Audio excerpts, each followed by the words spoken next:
तर भावना आमचा प्लॅन झालाय आता मॅगी पार्टी करायचा आणि सगळ्यांनी पैसे आणलेत. तू कसे आणले पैसे? मार खाऊन मम्मीचा. याने त्याच्या आईचा मार खाल्ला आणि त्याचे पैसे आणलेत भावना. आणि यानं चला आता माझ्याकडनं जमा करा, 5 रुपये पैसे जमा करा. 5 रुपये उसना केले धर्म माय पैसे. तर आता या पैसे आणणार आहे भावना आम्ही मॅगी आणि गावात जाणार आहे आणि गावात सगळ्या देखत बोलणार आहे. भावना भिणार नाही आता आपण ब्लॉगिंग करण्यासाठी. चला मग चल घाट पाठी तू हात बरं. तर भावना एका गोदडीत 3 माणसं झोपणारे. आता आम्ही चाललो मॅगी आणायसाठी. आम्ही आलो आता गावात. भावना आता आम्ही दुकानावर चाललो आणि गावात घाबरत नाही भाऊ ब्लॉगिंग करताना. हे बघा हे हे घरी पुढून हे सगळे बघायले पण मी काय कॅमेरा बंद करेन ना. बघा भावना,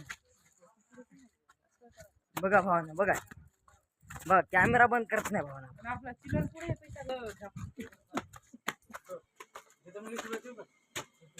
हे बघा भावना आता आलो आम्ही दुकानावर. गबडू दादाच्या दुकानावर आलोय आता आम्ही. मॅगी आहे ना. वाह क्या मुस्कुराहट है. 46 हाय करा एकदा तुम्ही, हाय करा करा करा हाय करत करा. जावं तुम्ही. तुमच्यासारखे लोक हाय केला आम्ही व्हायरल होऊ शकतो. हो हो ना. तुम्हाला काय आता तुम्ही माणसं लय बेकार आहे, लय मुजूर आहे तुम्ही.